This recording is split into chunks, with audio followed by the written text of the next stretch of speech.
Ho an'ny lafim-baovao ara-pinoana hanomboka amin'ny fiandohany ny volana febroary izao ny fianarana ao amin'ny setelana ny sehatra teolojika ho an'ny laika. Mbola mitoetrany moa ny fisoratana anarana. Fanadihadiana sy ny anjinjin'izay maka misimisy kokoa ary.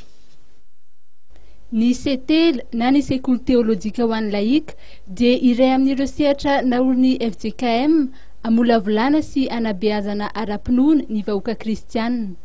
Feno roapolo taona amin'ity taona ity ny niorenan'ny setela satria tamin'ny taona 3 no nanomboan'ny fampianarana tao amin'ny faculté de théologie Ambatonakanga. Olona mahery ny arivo no efa nanovo fahalalana ara-pinoana tao amin'ity sehatra ity nandritry n'izay roapolo taona niorenan'izay.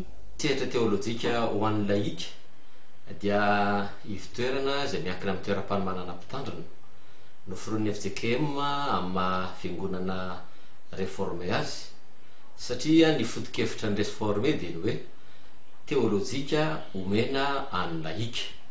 Noho izany dia manao antso ho an'ny mpandray fanasana tompo rehetra na fiangonanaiza ianao na fiangonanaiza ka te hianatra soratra masina andalina zany atao hoe teolojia dia misokatra ho anao ny sehatra teolojika ho an'ny laika ao amin'ny faculté théologie Ambatonakanga.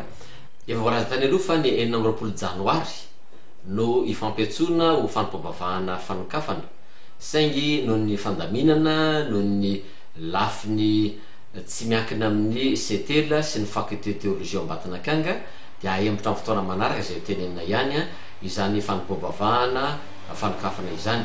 Saingy ny marihana kosa dia ny hoe ny fianarana dia anomboka avy hatrany ny asabotsy 2 febroary sy ny alasinainy 4 febroary samy amin'ny fitora sasany avokoa.